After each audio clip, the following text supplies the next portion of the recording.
Hello विद्यार्थी मित्रों, chapter number 1 घन अवस्था। तो घन अवस्था में मोस्ट इम्पोर्टન્ટ पॉइंट पहलो एवो हतो कि स्फटिकमय पदार्थ और अस्फटिकमय पदार्थ। આપણે સ્ફટિકમય ઘન પદાર્થ, अस्फटिकमय ઘન પદાર્થ અને બે વચ્ચેનો તફાવત પણ જોઈ લીધો। હવે આપણે જોઈએ સ્ફટિકમય ઘન પદાર્થ। તો જે સ્ફટિકમય ઘન પદાર્થ છે એ સ્ફટિકમય ઘન પદાર્થનું વર્ગીકરણ શાને આધારે કરવામાં આવે છે અને તેના પ્રકાર જણાવો। तो स्फटिकमय घन पदार्थનું વર્ગીકરણ જે ઘટક કણો હોય એ ઘટક કણો વચ્ચે ઘટક કણો તરીકે અણુ, પરમાણુ કે આયનો પણ હોઈ શકે। તો સ્ફટિકમય ઘન પદાર્થમાં જે ઘટક કણો છે એ ઘટક કણો વચ્ચે કયા કયા પ્રકારનું આકર્ષણ બળ છે, ઘટક કણો એકબીજા સાથે કયા બંધથી જકડાયેલા છે એને આધારે સ્ફટિકમય ઘન પદાર્થનું વર્ગીકરણ કરવામાં આવે છે। तो जो स्फटिकमय घन पदार्थનું વર્ગીકરણ આંતર આણ્વીય બળોના સ્વભાવને આધારે मतलब ઘટક કણો વચ્ચે કયા કયા પ્રકારનું આંતર આણ્વીય આકર્ષણ બળ છે અથવા બીજા શબ્દોમાં ઘટક કણોને એકબીજા સાથે જકડી રાખતા કયા પ્રકારના બંધને કારણે ઘટક કણો એકબીજાથી જકડાઈ રહે છે એને આધારે એનું વર્ગીકરણ કરવામાં આવે છે। તો વિચારો કે ભાઈ સ્ફટિકમય ઘન પદાર્થમાં ઘટક કણો વચ્ચે કયા કયા પ્રકારનું આકર્ષણ બળ થતું હશે? તો સ્ફટિકમય ઘન પદાર્થમાં ઘટક કણો વચ્ચે વાન ડર વાલ્સ આકર્ષણ બળ। હવે વાન ડર વાલ્સ આકર્ષણ બળના પ્રકાર આપણે 11મા ધોરણમાં ભણી ગયા છે। વિક્ષેપણ બળ અથવા લંડન બળ, દ્વિધ્રુવીય આકર્ષણ બળ, દ્વિધ્રુવીય પ્રેરિત દ્વિધ્રુવીય આકર્ષણ બળ, આ પ્રકારના વાન ડર વાલ્સ બળો હોય છે। આયનિક બંધ હોય, સહસંયોજક બંધ હોય અને ધાત્વિક બંધ। तो स्फटिकमय घन पदार्थ में घटक कणों वच्चे कया कया प्रकारना आकर्षण बल होय छे? तो वान डर वाल्स आकर्षण बल, आयोनिक बंध, सहसंयोजक बंध और धात्विक बंध। और आ बंधने आधारे स्फटिकमय घन पदार्थનું વર્ગીકરણ 4 પ્રકારમાં કરવામાં આવે છે। जो स्फटिकमय घन पदार्थों वच्चे वान डर वाल्स आकर्षण बल होय, जो स्फटिकमय घन पदार्थ में घटक कणों वच्चे वान डर वाल्स आकर्षण बल होय तेने कहेवाय आणवीय घन पदार्थ। जो स्फटिकमय घन पदार्थ में घटक कणों वच्चे आयोनिक बंध होय तेने आपणे कहीए छीए आयनीय घन पदार्थ। जो स्फटिकमय घन पदार्थ में घटक कणों वच्चे धात्विक बंध होय तो आपणे कहीए धात्विय घन पदार्थ। जो स्फटिकमय घन पदार्थ में घटक कणों वच्चे सहसंयोजक बंध वडे जाळीदार रचना बनती होय, त्रिपरिमाणीय नेटवर्क बनावतो होय तो आपणे कहेवाय छे एवा पदार्थने सहसंयोजक घन पदार्थ। तो स्फटिकमय घन पदार्थનું વર્ગીકરણ ઘટક કણો વચ્ચે રહેલા આંતર આકર્ષણને આધારે 4 પ્રકારમાં કરવામાં આવે છે: આણ્વીય ઘન પદાર્થ, આયનીય ઘન પદાર્થ, ધાત્વિય ઘન પદાર્થ અને સહસંયોજક ઘન પદાર્થ। તો આપણે પહેલું જોઈએ આણ્વીય ઘન પદાર્થ। તો ભાઈ આણ્વીય ઘન પદાર્થમાં घटक कण तरीके कौन होय अने ए आणवीय घन पदार्थोना प्रकार जणावो। तो आणवीय घन पदार्थ में घटक कणों तरीके अणु होय छे। तो याद राखजो आणवीय घन पदार्थ में घटक कणों तरीके कौन होय छे? अणु होय छे। એટલે જ્યારે અણુ વચ્ચે આકર્ષણ બળ હોય તો જે ઘન પદાર્થ બને એને આપણે શું કહીએ છીએ? આણવીય ઘન પદાર્થ। કયા પ્રકારના આકર્ષણ બળ હોય? अध्रुवीय એટલે ઘન પદાર્થના 3 પ્રકારના પ્રકાર પાડીએ છે: અધ્રુવીય આણ્વીય ઘન પદાર્થ, ધ્રુવીય આણ્વીય ઘન પદાર્થ અને હાઇડ્રોજન બંધ ધરાવતા આણ્વીય ઘન પદાર્થ। તો આણ્વીય ઘન પદાર્થમાં ઘટક કણો કયા હોય? તો યાદ રાખજો આણ્વીય ઘન પદાર્થમાં ઘટક કણો તરીકે અણુ હોય છે। मतलब આણ્વીય ઘન પદાર્થમાં કોના કોના વચ્ચે બંધ હશે? અણુ વચ્ચે બંધ હોય। આણ્વીય ઘન પદાર્થના કયા કયા પ્રકાર છે? અધ્રુવીય આણ્વીય ઘન પદાર્થ, ध्रुवीय आणवीय घन पदार्थ અને હાઇડ્રોજન બંધ ધરાવતા आणवीय घन पदार्थ। तो આપણે જોઈએ आणवीय घन पदार्थના 3 પ્રકાર છે। એમાં પહેલો જોઈએ અધ્રુવીય आणवीय घन पदार्थ। હવે आणवीय घन पदार्थમાં ઘટક કણો તરીકે તો અણુ તો છે જ, પણ કેવા અણુઓ? તો કે એવા અણુઓ જેમાં અધ્રુવીય સહસંયોજક બંધ હોય। કેવા હોય? અધ્રુવીય સહસંયોજક બંધ। દાખલા H2 અણુ છે तो H અને H વચ્ચે સહસંયોજક બંધ બનેલો હોય તો બંનેની વિદ્યુત ઋણતા કેવી છે? સરખી। તો ભાગીદારીની ઇલેક્ટ્રોન કેવા હોય? વચ્ચે રે। તો આવા આ વચ્ચે બંધ હોય કેવો આવશે? અધ્રુવીય સહસંયોજક બંધ. અથવા પરમાણુ હોય તો કયા પરમાણુ? નિષ્ક્રિય વાયુના પરમાણુ જેવા કે હિલિયમ અને આર્ગોન. તો અધ્રુવીય આણ્વીય ઘન પદાર્થમાં ઘટક કણો તરીકે કોણ હોય છે? તો યાદ રાખજો, અધ્રુવીય આણ્વીય ઘન પદાર્થમાં ઘટક કણો તરીકે હિલિયમ અને આર્ગોન જેવા પરમાણુ અથવા અધ્રુવીય સહસંયોજક બંધથી જોડાયેલા, અધ્રુવીય સહસંયોજક બંધથી બનેલા અધ્રુવીય અણુઓ જેવા કે H2Cl2 I2 ને ઘટક કણો તરીકે હોય. તો પહેલી વસ્તુ યાદ રાખજો, અધ્રુવીય આણ્વીય ઘન પદાર્થમાં ઘટક કણો તરીકે કોણ હોય? તો કે અધ્રુવીય સહસંયોજક બંધથી જોડાયેલા અધ્રુવીય અણુઓ જેવા કે જેવા કે H2Cl2 I2 અને નિષ્ક્રિય તત્વો જેવા કે હિલિયમ અને આર્ગોન. ભાઈ આમાં કયા પ્રકારનું આકર્ષણ બળ હોય છે? તો બોલો, અધ્રુવીય વચ્ચે જે આકર્ષણ બળ હોય એને આપણે શું કહે છે? વિક્ષેપણ બળ અથવા લંડન બળ પ્રકારનું વાન્ડરવાલ્સ આકર્ષણ બળ હોય છે. તો યાદ રાખજો, અધ્રુવીય અણુ વચ્ચે જે આકર્ષણ બળ હોય એને આપણે શું કહીએ છીએ? લંડન બળ અથવા વિક્ષેપણ બળ કહેવામાં આવે છે. એટલે નિર્બળ વિસર્જન બળ અથવા વિક્ષેપણ બળ આવું પણ કહેવામાં આવે છે. લંડન બળ અથવા. તો યાદ રાખજો કે અધ્રુવીય અણુમાં અણુ વચ્ચે કયા પ્રકારનું બળ હોય? તો 11મા ધોરણમાં ભણી ગયા હતા આપણે. અધ્રુવીય અણુ વચ્ચે બળ હોય છે. આ આકર્ષણ બળને શું કહેવામાં આવે છે? વિક્ષેપણ બળ અથવા લંડન બળ.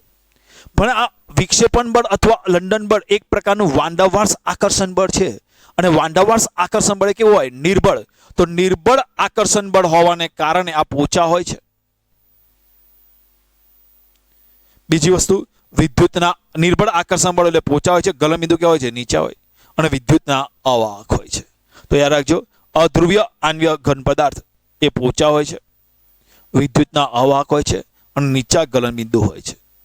અને ઓરડાના તાપમાને અને દબાણે પ્રવાહી અવસ્થામાં અથવા વાયુ સ્વરૂપમાં હોય છે. કારણ કે નિર્બળ વાન્ડરવાલ્સ આકર્ષણ બળ હોય, નિર્બળ આકર્ષણ બળ હોય એટલે પ્રવાહી સ્વરૂપે હોય અથવા બાષ્પ સ્વરૂપમાં હોય છે. તો અધ્રુવીય આણ્વીય ઘન પદાર્થમાં શું યાદ રાખવાનું છે? કે અધ્રુવીય આણ્વીય ઘન પદાર્થમાં ઘટક કણો તરીકે કોણ હોય છે? અધ્રુવીય સહસંયોજક બંધ ધરાવતા અણુઓ અથવા હિલિયમ, નિયોન, આર્ગોન જેવા પરમાણુઓ. અધ્રુવીય આણ્વીય ઘન પદાર્થમાં ઘટક કણો વચ્ચે કયા પ્રકારનું આકર્ષણ બળ હોય છે? વિક્ષેપણ બળ. અધ્રુવીય અણુઓ વચ્ચે વિક્ષેપણ બળ અથવા લંડન બળ હોય. આ નિર્બળ હોય છે એટલે પોચા હોય છે, નીચા ગલનબિંદુ હોય છે, વિદ્યુતના અવાહક હોય છે, ઓરડાના તાપમાને દબાણે પ્રવાહી અવસ્થા અથવા વાયુ અવસ્થામાં હોય છે. હવે જોઈએ ધ્રુવીય આણ્વીય ઘન પદાર્થો. ચલો, આમાં ઘટક કણ તરીકે કોણ હોય? કે ધ્રુવીય સહસંયોજક બંધ ધરાવતા ધ્રુવીય અણુઓ એ ઘટક કણ તરીકે હોય છે. ઉદાહરણ તરીકે HCl, સલ્ફર ડાયોક્સાઇડ. હવે જુઓ, HCl છે તો H અને Cl માં Cl ની વિદ્યુત ઋણતા હાઇડ્રોજન કરતા વધારે છે. એટલે ભાગીદારીના ઇલેક્ટ્રોન વચ્ચે ન રહેતા Cl ની નજીક જતા રહે. એટલે Cl એ આંશિક ઋણ વીજભાર ધરાવે અને હાઇડ્રોજન એ આંશિક ધન વીજભાર ધરાવે. તો આ પ્રકારના બંધને કહેવાય જુદી જુદી વિદ્યુત ઋણતાવાળા પરમાણુ વચ્ચે જ્યાં સહસંયોજક બંધ બનેલો હોય એને કહેવાય ધ્રુવીય સહસંયોજક બંધ. તો ધ્રુવીય સહસંયોજક બંધથી જે આ ધ્રુવીય અણુ બનેલા છે એ ધ્રુવીય અણુ જે છે એ ધ્રુવીય અણુઓ એકબીજાથી જોડાયા કરે અને જે ઘન પદાર્થ બનાવે છે એને કહેવાય ધ્રુવીય આણ્વીય ઘન પદાર્થ. તો યાદ રાખજો, ધ્રુવીય આણ્વીય ઘન પદાર્થમાં ઘટક કણો તરીકે કોણ હોય છે? તો કે ધ્રુવીય સહસંયોજક બંધથી બનેલા ધ્રુવીય અણુ હોય છે. આ ધ્રુવીય અણુ અને આ બીજા ધ્રુવીય અણુ વચ્ચે કયા પ્રકારનું આકર્ષણ બળ હોય? તો ધ્રુવીય આકર્ષણ બળ. કયા પ્રકારનું આકર્ષણ બળ હોય? ધ્રુવીય વાન્ડરવાલ્સ આકર્ષણ બળ છે. એટલે આપણને નિર્બળ છે, પરંતુ વિક્ષેપણ બળ અથવા લંડન બળ કરતા દ્વિધ્રુવીય આકર્ષણ બળની પ્રબળતા વધારે છે. તો ધ્યાન આપજો, ધ્રુવીય આણ્વીય ઘન પદાર્થમાં ઘટક કણો તરીકે કોણ હોય? ધ્રુવીય સહસંયોજક બંધ ધરાવતા અણુઓ. તેમના ઘટક કણો સાપેક્ષ રીતે કેવા હોય છે? પ્રબળ. દ્વિધ્રુવીય પારસ્પરિક ક્રિયાઓ વડે એકબીજા સાથે જોડાયેલા હોય છે. મતલબ ધ્યાન આપજો, આમ તો નિર્બળ જ બળ છે, પરંતુ વિક્ષેપણ બળ અથવા લંડન બળ કરતા આમાં ઘટક કણો વચ્ચે એટલે અધ્રુવ્ય અણુઓ કરતા ધ્રુવ્ય અણુઓમાં આકર્ષણ બળ વધારે હોય છે. પણ ઓવરઓલ તો વાન ડર વાલ્સ બળ જ છે, અને વાન ડર વાલ્સ બળ કેવો છે? નિર્બળ જ છે. આથી એ પોચા હોય છે, તેના ગલન બિંદુ પણ કેવા હોય? નીચા હોય. પરંતુ અધ્રુવ્ય સહસંયોજક બંધ અધ્રુવ્ય અણુઓ કરતા આમાં આકર્ષણ બળ વધારે હોય, એટલે અધ્રુવ્ય કરતા આના ગલન બિંદુ કેવા હોય છે? વધારે હોય છે. પણ ઓવરઓલ જોઈએ તો ગલન બિંદુ પણ નીચા જ છે, તો પોચા છે. વિદ્યુતના અવાહક છે, એના ગલન બિંદુ નીચા હોય છે, પરંતુ ધ્રુવ્ય આણ્વીય ઘન પદાર્થ કરતા ધ્રુવ્ય આણ્વીય ઘન પદાર્થમાં આકર્ષણ બળ પણ વધારે હોય અને ગલન બિંદુ પણ વધારે હોય છે.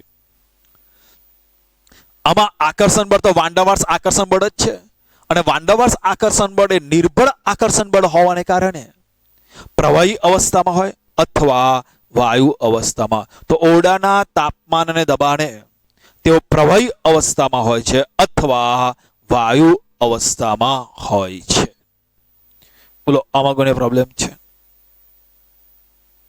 કમ્પ્લીટ. આગળ છે બીજું, હાઇડ્રોજન બંધ ધરાવતા આણ્વીય ઘન પદાર્થ. તો હાઇડ્રોજન બંધ ધરાવતા આણ્વીય ઘન પદાર્થમાં અણુ વચ્ચે હાઇડ્રોજન બંધ જોવા મળે છે. યાદ રાખજો, અણુ વચ્ચે શું બને છે? હાઇડ્રોજન બંધ જોવા મળે. હાઇડ્રોજન બંધ ક્યારે જોવા મળે? એક અણુનો H બીજા અણુના ફોન FON સાથે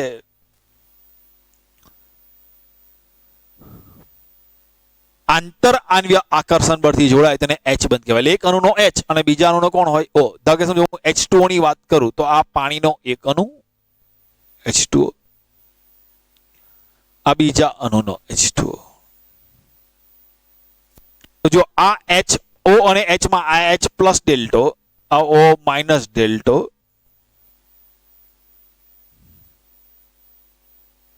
ઓકે. તો એક અણુનો H પ્લસ બીજા અણુના O માઇનસ જોડે ટ્યાઉ ટ્યાઉ ટ્યાઉ કરે. તો એક અણુનો હાઇડ્રોજન બીજા અણુના ફ્લોરિન સાથે, ઓક્સિજન સાથે અથવા નાઇટ્રોજન સાથે ધ્રુવીય સહસંયોજક બંધ બનાવે. આ બંધને H બંધ કહેવામાં આવે છે. તો હાઇડ્રોજન બંધ ધરાવતા આણ્વીય ઘન પદાર્થોમાં હાઇડ્રોજન અને એટલે એક પરમાણુનો હાઇડ્રોજન અને બીજા પરમાણુના ફ્લોરિન, ઓક્સિજન કે નાઇટ્રોજન પરમાણુ સાથે ધ્રુવીય સહસંયોજક બંધ બનાવે છે. અને જેટલા પણ વાન ડર વાલ્સ આકર્ષણ બળ છે, એટલે કે વિક્ષેપણ બળ કે લંડન બળ જે આપણે બોલીએ એ, દ્વિધ્રુવીય આકર્ષણ બળ બોલીએ, દ્વિધ્રુવીય પ્રેરિત દ્વિધ્રુવીય આકર્ષણ બળ બોલીએ, એ બધા કરતા હાઇડ્રોજન બંધ એ પ્રબળ હોય છે. મતલબ અધ્રુવીય આણ્વીય ઘન પદાર્થો અને ધ્રુવીય આણ્વીય ઘન પદાર્થો કરતા હાઇડ્રોજન બંધ ધરાવતા આણ્વીય ઘન પદાર્થમાં અણુ વચ્ચે પ્રબળ હાઇડ્રોજન બંધ હોય છે. પણ એટલે આ બધાની સરખામણીમાં પ્રબળ હાઇડ્રોજન બંધ હોય છે, પણ હાઇડ્રોજન બંધ પણ એક પ્રકારનો નિર્બળ વાન ડર વાલ્સ આકર્ષણ બળ જ છે. ઉદાહરણ તરીકે બરફમાં H2O ના અણુઓ વચ્ચે H બંધ હોય છે. એમોનિયા ઘન, એમાં એમોનિયાના અણુઓ વચ્ચે H બંધ હોય છે. વિદ્યુતના કેવા છે? અવાહક. ઓરડાના તાપમાન અને દબાણે બાષ્પશીલ પ્રવાહી એટલે એવું પ્રવાહી કે જે સરળથી બાષ્પમાં રૂપાંતર પામતું હોય અથવા વાયુ સ્વરૂપમાં હોય છે. તો બધા ધ્યાન અહીંયા આ 3 પોઈન્ટ એક સાથે જોઈ લઈએ, એક સાથે આખું બોર્ડ જોઈ લો.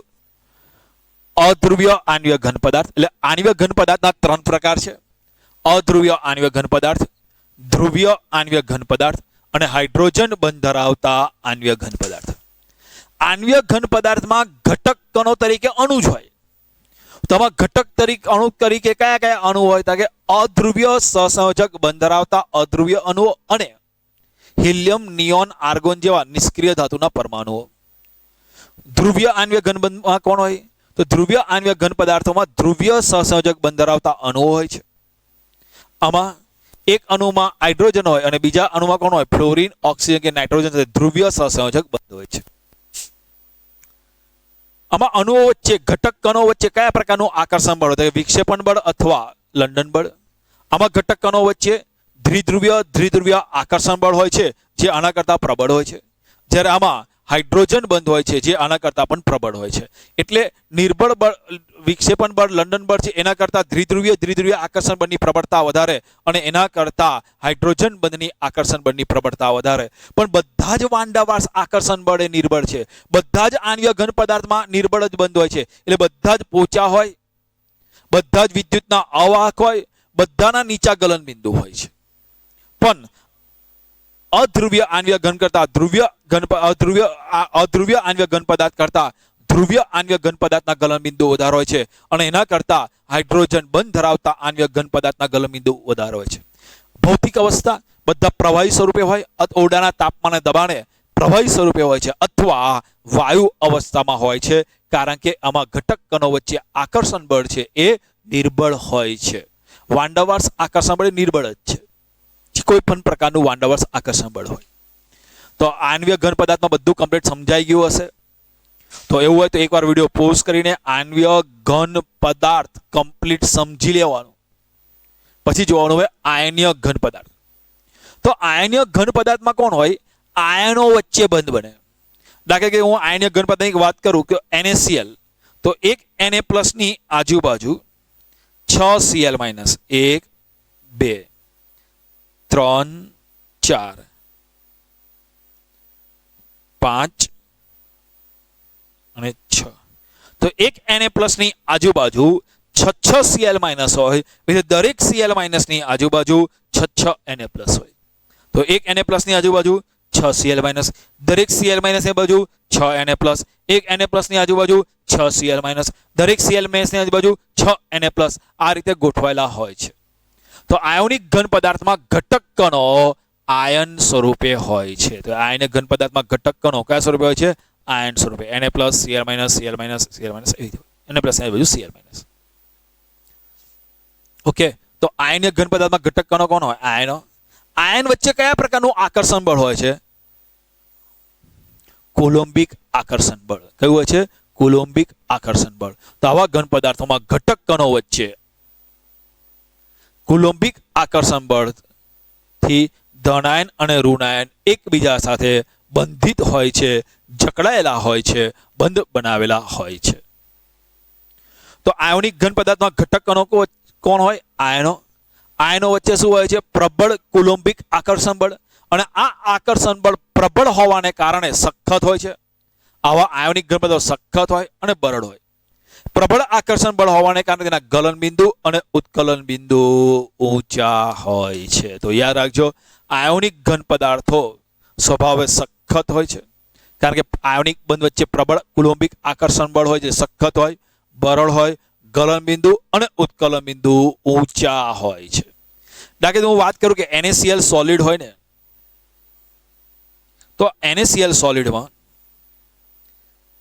એક Na+ ની આજુબાજુ 6 Cl-, દરેક Cl- ની આજુબાજુ 6 Na+, Na+ ની આજુબાજુ 6 Cl-, Cl- ની આજુબાજુ Na+, Na+ ની આજુબાજુ Cl-, Cl- ની આજુબાજુ Na+, જોડાયા કરે, જોડાયા કરે, જોડાયા કરે. તો Cl- ની આજુબાજુ Na+, Na+ ની આજુબાજુ Cl-. તો NaCl સોલિડ છે એમાં Na+ ની આજુબાજુ Cl-, Cl- ની આજુબાજુ Na+, એક Na+ ની આજુબાજુ 6 Cl- જકડાયેલા હોય, એક Cl- ની આજુબાજુ 6 Na+, દરેક Cl- ની આજુબાજુ 6 Na+, દરેક Na+ ની આજુબાજુ 6 Cl- જોડાયા કરે, જોડાયા કરે, ત્રિપરિમાણમાં જોડાયા કરે. અને આ બધા વચ્ચે એક Na+ ની આજુબાજુ 6 Cl- હોય, એ પ્રબળ કોલમ્બિક આકર્ષણ બળથી જકડાયેલા હોય. એટલે અને દરેક Cl- 6 Na+ થી જકડાયેલા હોય. એક Na+ 6 Cl- થી જકડાયેલો હોય, એક Cl- 6 Na+ થી જકડાયેલો હોવાને કારણે બધા એકબીજાને જકડી રાખે, એટલે આ આયનો મુક્ત થતા નથી.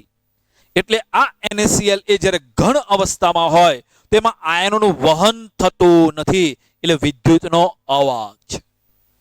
પણ જ્યારે આ NaCl ને પાણીમાં ઉમેરવામાં આવે અને NaCl એક્યુઅસ બનાવવામાં આવે ત્યારે Na+ અને Cl- આયનો છૂટા પડી જાય છે. અને છૂટા પડી જાય એટલે વિદ્યુતનું વહન કરી શકે છે. એટલે આયોનિક સંયોજનો મોસ્ટ ઇમ્પોર્ટન્ટ પોઈન્ટ યાદ રાખજો. આયોનિક સંયોજનો ઘન અવસ્થામાં વિદ્યુતના અવાહક છે, એનું જલ્ય દ્રાવણ હોય અથવા પીગાળેલ દ્રાવણ હોય તે વિદ્યુતનું વહન કરે છે. તો આ મોસ્ટ ઇમ્પોર્ટન્ટ પોઈન્ટ છે, યાદ રાખજો પરીક્ષા માટે. તો આયોનિક ઘન પદાર્થો હોય એ આયોનિક ઘન પદાર્થો ઘન અવસ્થામાં વિદ્યુતના અવાહક છે, પણ જલ્ય દ્રાવણ હોય કે પીગાળેલું દ્રાવણ હોય તે વિદ્યુતના વાહક હોય છે. તો જો તેમના આયનો હેરફેર એટલે આયોનિક છે ઘન અવસ્થામાં હોય ત્યારે ધન આયનની આજુબાજુ ઋણ આયન, ઋણ આયનની આજુબાજુ ધન આયન, એ બધી પ્રબળ કુલંબિક આકર્ષણ બળમાં જકડાયેલા હોવાને કારણે આ આયનો હેરફેર કરવા માટે મુક્ત હોતા નથી. આથી તે ઘન અવસ્થામાં વિદ્યુતના અવાહક છે. તો આયોનિક ઘન પદાર્થો એ વિદ્યુતના અવાહક. પણ પીગલિત અવસ્થામાં પીગાળી દેવામાં આવે અથવા પાણીમાં ઓગાળી દેવામાં આવે તો આયનો છૂટા પડી જાય છે, અને આયનો છૂટા પડી જાય તો વિદ્યુતનું વહન કરી શકે છે. આથી વિદ્યુતનો વાહક બને છે. આયોનિક ઘન પદાર્થમાં એક ઇમ્પોર્ટન્ટ પોઈન્ટ છે, યાદ રાખજો. હવે જોઈએ ધાત્વિક ઘન પદાર્થ. ચલો, ધાત્વિક ઘન પદાર્થમાં ઘટક કણો તરીકે કોણ હોય છે? તો ધાત્વિક ઘન પદાર્થમાં ઘટક કણો તરીકે ધાતુ હોય છે, ધાતુ પરમાણુ હોય છે. આવડશે? ધાત્વિક ઘન પદાર્થમાં ઘટક કણ તરીકે કોણ હોય? ધાતુ હોય. Na, K, Al, copper, silver, ion બધી ધાતુઓ હોય છે. તો ધાત્વિક ઘન પદાર્થમાં કયા કોના ઘટક કણ તરીકે કોણ હોય છે? ધાતુ. હવે ધાતુ પરમાણુમાં વિચારીએ તો આ પરમાણુ કેન્દ્ર અને એની આ પહેલી કક્ષા, પહેલી કક્ષા, બીજી કક્ષા, ત્રીજી કક્ષા, આ ચોથી કક્ષા. ધાતુમાં જે સૌથી બહારની કક્ષામાં ઇલેક્ટ્રોન છે, બાહ્યતમ કક્ષાનો જે ઇલેક્ટ્રોન છે,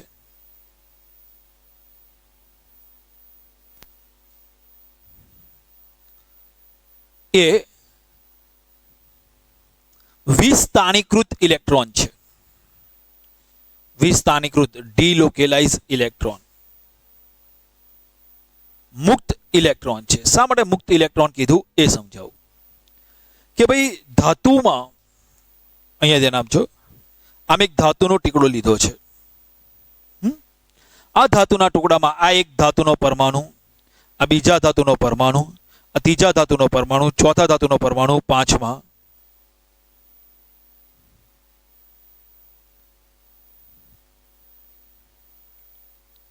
તો ધાતુ સ્ફટિકમાં આ ધાતુનો ઇલેક્ટ્રોન હોય બાહ્યતમ કક્ષામાં, એ વિસ્થાનિકનું લોકેશન ફિક્સ હોતું નથી, ડીલોકેલાઇઝ ઇલેક્ટ્રોન કહેવાય. એનું સ્થાન ફિક્સ નથી હોતું. એ આ સમગ્ર સ્ફટિકમાં આ ઇલેક્ટ્રોન ફરતો ફરતો અહીંયા પણ આવી શકે, અહીંયા પણ આવી શકે, આખા એરિયામાં ફરી શકે છે. એ આખા એરિયામાં ફરવા માટે મુક્ત હોય છે, એને કહેવાય છે મુક્ત ઇલેક્ટ્રોન કહેવામાં આવે છે. તો ધાતુમાં જે સૌથી બહારનો ઇલેક્ટ્રોન છે એને કહેવાય વિસ્થાનીકૃત ઇલેક્ટ્રોન અથવા મુક્ત ઇલેક્ટ્રોન. અને એના સિવાયનો બાકીનો ભાગ એટલે કોણ કહેવાય? બોલો, કેન્દ્રની કક્ષા.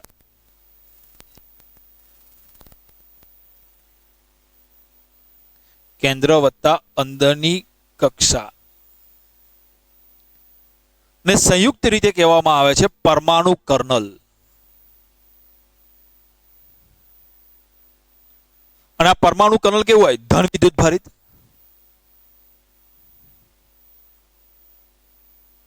તો ધ્યાન આપજો.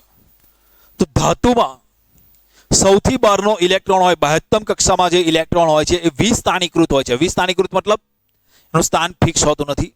એ સમગ્ર સ્ફટિકમાં મુક્ત રીતે હરી ફરી શકે છે. અને આ સૌથી બહારની કક્ષા સિવાયનો બાકીનો બધો ભાગ એટલે કોણ કહેવાય? કેન્દ્ર અને અંદરની કક્ષા. એના માટે એક શબ્દ છે પરમાણુ કર્નલ. અને આ પરમાણુ કર્નલ કેવો હોય? ધન વિદ્યુત ભારિત. અને બાહ્યતમ કક્ષામાં રહેલો ઇલેક્ટ્રોન કેવો હોય? ઋણ વિદ્યુત ભારિત. તો ધન વિદ્યુત ભારિત પરમાણુ કર્નલ અને બહારની કક્ષામાં રહેલા મુક્ત ઇલેક્ટ્રોન વચ્ચે જે આકર્ષણ બળ હોય છે એ આકર્ષણ બળને કહેવાય ધાત્વિક ઘન પદાર્થ. તો ધાત્વિક ઘન પદાર્થમાં કોના વચ્ચે આકર્ષણ બળ હોય છે? તો યાદ રાખજો, ધાતુના સ્ફટિકમાં રહેલા ધન વિદ્યુત ભારિત પરમાણુ કર્નલ, ધાતુના સ્ફટિકમાં રહેલા ધન વિદ્યુત ભારિત પરમાણુ કર્નલ અને મુક્ત ઇલેક્ટ્રોન વચ્ચે સ્થિર વિદ્યુતીય આકર્ષણ બળ હોય છે, જેને ધાત્વિક બંધ કહે છે. ત્યારે જો ધાત્વિક બંધ કોને કહીશું તો ધાતુના સ્ફટિકમાં આ ધાતુ પરમાણુ ધાતુનું કેન્દ્ર અને અંદરની કક્ષામાં રહેલા ઇલેક્ટ્રોન સંયુક્ત રીતે શું કહેવાય? ધન વિદ્યુત ભારિત પરમાણુ કનલ. બહારની કક્ષામાં ઇલેક્ટ્રોન છે ને મુક્ત ઇલેક્ટ્રોન વચ્ચે જે આકર્ષણ બળ હોય છે એને ધાત્વિક બંધ કહેવામાં આવે છે. અસમજો તો કોના વચ્ચે આકર્ષણ છે એવું ખબર પડી ગઈ. આકર્ષણ બંધને ધાત્વિક બંધ કહેવાય. જો ધાતુના ઇલેક્ટ્રોન સમગ્ર સ્ફટિક માટે સમાન ગણાય. ધાતુના કયા? મુક્ત ઇલેક્ટ્રોન. યાદ રાખજો, મુક્ત ઇલેક્ટ્રોન અથવા કહેવાનું બાહ્યતમ કક્ષામાં રહેલા ઇલેક્ટ્રોન એ સમગ્ર સ્ફટિક માટે સમાન ગણાય છે. મતલબ આ ધાતુનો મુક્ત ઇલેક્ટ્રોન આખા સ્ફટિકમાં મન ફાવે ત્યાં મુક્ત રીતે હરી ફરી શકે છે. ધાતુના પરમાણુથી ઉત્પન્ન થયેલા ઇલેક્ટ્રોન, મુક્ત ઇલેક્ટ્રોન, એ ઇલેક્ટ્રોન સમુદ્રમાં ફાળો આપે છે. હવે ઇલેક્ટ્રોન સમુદ્ર સમજાવું. ધાતુના પરમાણુ એટલે એવું સમજો, દરેક પરમાણુમાંથી દરેક પરમાણુની બાહ્યતમ કક્ષામાં તો ઇલેક્ટ્રોન આવવાનો જ, એને તો ધાતુ કહેવાય. તો દરેક પરમાણુ દીઠ બાહ્યતમ કક્ષામાં મુક્ત ઇલેક્ટ્રોન હોય અને હોય જ. તો ભાવ સમજો. અને આ ધાત્વિક બંધને એક ઇલેક્ટ્રોન સમુદ્ર નમૂના દ્વારા પણ સમજાવવામાં આવે છે. ઇલેક્ટ્રોન સમુદ્ર નમૂનામાં એવું કલ્પના કરવામાં આવે છે કે આ ઇલેક્ટ્રોન છે, મુક્ત ઇલેક્ટ્રોન છે, મુક્ત ઇલેક્ટ્રોનનો દરિયો છે. મુક્ત ઇલેક્ટ્રોનનો દરિયો છે, સમુદ્ર છે. આ મુક્ત ઇલેક્ટ્રોનના સમુદ્રમાં ધન વિદ્યુત ભારિત પરમાણુ કણલ સ્વિમિંગ કરે છે, તરે છે. આવી એક કલ્પના કરવામાં આવે છે.